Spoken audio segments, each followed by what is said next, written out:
Hello Melbourne. It's so wonderful to see such a beautiful crowd out here today on what is not the best of weather. And I'd like to thank Equal Love for giving Ron and I the opportunity today to speak. This is a very personal issue for us. However, here we go. My name is Antony McManus and this is Ron, and one day I'm going to marry this man if it's the last thing that I do. We've been together for 26 years now, and right now, in the country we were born in, that we've lived in and we work in and we pay taxes in, our government doesn't think that we deserve to be married, and that's wrong. It's a basic human right in my opinion, and this opinion is shared by the majority of the Australian population. What is the government scared of? I can kind of understand. I mean, have a look at us. We are pretty scary and threatening and frightening. Very, very scary. Our Prime Minister has said he feels threatened by gays. Well, he will be constantly threatened by us until we can get married. He's not going to hear the end of us. We've lived most of our lives in Brunswick. Brunswick's an awesome city to live in. It's such a mix of races and religions, and we all get along just fine. A big night for Ron and I is dinner at home, then couch time with our cats, Harper and Oscar. That's bliss for us. We are a very normal couple. Our next door neighbour is a 5-year-old Vietnamese boy called Kevin. He calls us neighbour, and we call him Kevin. Last year he came up to the fence and he looked at us both and he said, "Are you two husbands?" And I said to him, "No, Kevin, not yet, but one day."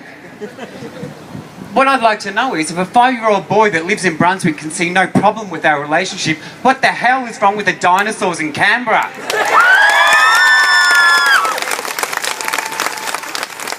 I grew up in Werribee and it wasn't that easy for me growing up in Werribee. I was a very effeminate little boy and I was prone to burst out into show tunes and dance for no particular reason. Sometimes I still do that.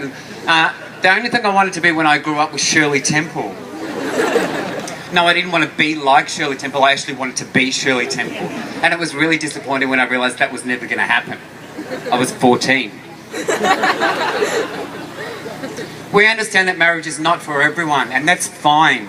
You don't have to get married, but it's about the choice, and it's about prejudice, and it's about us not having the same rights as our straight peers, and that is not right. Our relationship is so important to us and it's valid, and we want it recognised in this way. We don't want anything special or extra, we just want the same rights. If we got married tomorrow, I promise you that the world will still turn, people. Nothing's going to change for you people. I think the world will just be a better place. A lot of our friends have travelled overseas to get married, to the USA and New Zealand, and most recently Portugal. Yeah, we really respect that, and we wish them all the luck in the world. They had ties to these countries, and we don't have ties to anywhere else except here. So why would we travel anywhere else? A lot of people have asked us about the ACT, whether we would be prepared to go to the ACT to get married. Have you been to Canberra?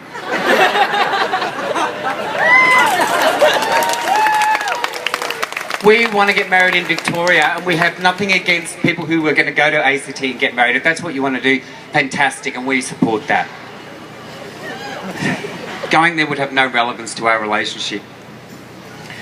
Finally, before I hand over to this wonderful man, I just want to say I believe that this is going to happen, and it's going to happen soon. It has to happen. And when it does, I'm going to go next door and I'm going to knock on the door and I'm going to say, "Kevin, we are husbands."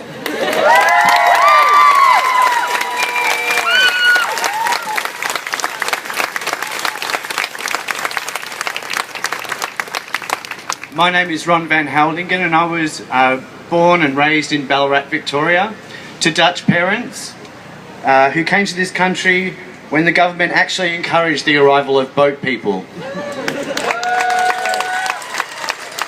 Incidentally, Holland was the very first country to legalise same-sex marriage way back in 2001. Growing up in the country, life wasn't always easy for young Ron. I was unashamedly disinterested in sport and considered effeminate, so automatically became an easy target for bullies.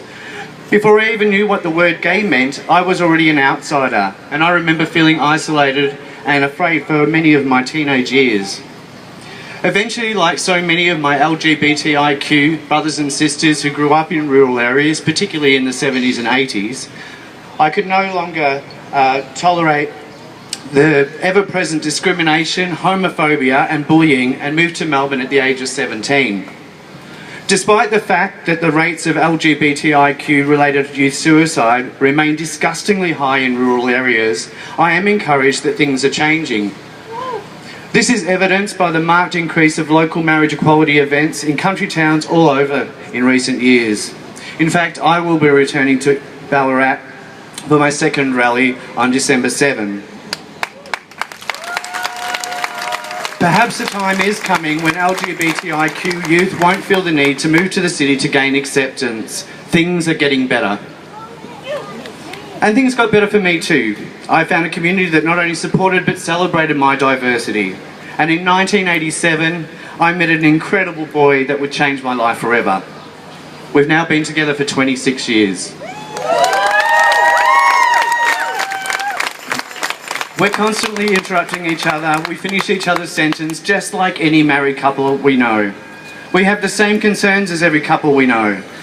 We are worried about bills and security, retirement, our ageing families, the environment, healthcare, and that old-fashioned Aussie value of opportunity for all. 9 years ago, the Howard Liberal government amended the Marriage Act by inserting the words "between a man and a woman" to the exclusion of all others, therefore enshrining LGBTIQ people as second-class citizens under the law. I want to tell you right now, Melbourne, that there is nothing second-class about my relationship. In my heart and in the minds of our friends and family, Antony is my husband. Yet when I tell strangers that Antony is my partner, could it mean that we are simply together working in business? And when I introduce Antony to others as my lover, does that just conjure up images of doodle sex? And next year when Antony turns 50, could it be that he is too old for me to be still referring to him as my boyfriend? So the word marriage matters because it is absolute. There is no chance of misinterpretation. And from that day that we finally get our wish, our day-to-day lives may not change, but I can assure you that neither will anyone else's. But what will be different is that finally we will have state acknowledgement that we are just as equal, that we can love just as hard, and that we are worthy of the same recognition as anybody else. Currently, the government is effectively saying that we are strangers, yet we have loved each other for well over 2 decades. We've been taking care of each other, in sickness and in health, for better and worse. We've been involved now in the marriage equality, equal love movement for quite some time, and yet I am still waiting to hear one single good reason why the government would not allow individuals who are truly committed to one another to display that commitment through marriage. This isn't about religion, your Bible, or even your personal beliefs. This is a civil right. Perhaps you don't feel comfortable about the idea of 2 consenting adults of the same gender getting married, but nothing will be taken away from you. And we should all agree that all people should be treated equally under the law. For those LGBTIQ people opposed, I bring good news. This will never be compulsory.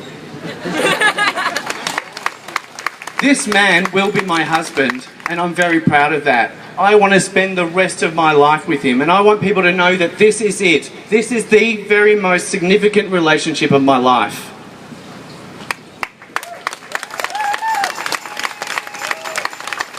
Today we've told you a little of the Ron and Ant story, but it's a pretty simple message of love.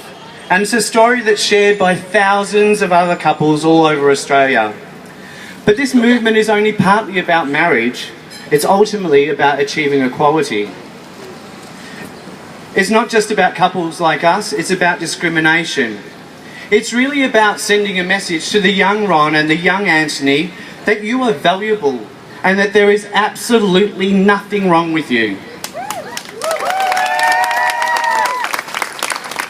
When the world tells you that you are broken and need to be fixed, remember that it's actually the world that's broken and needs you to fix it. Marriage equality now.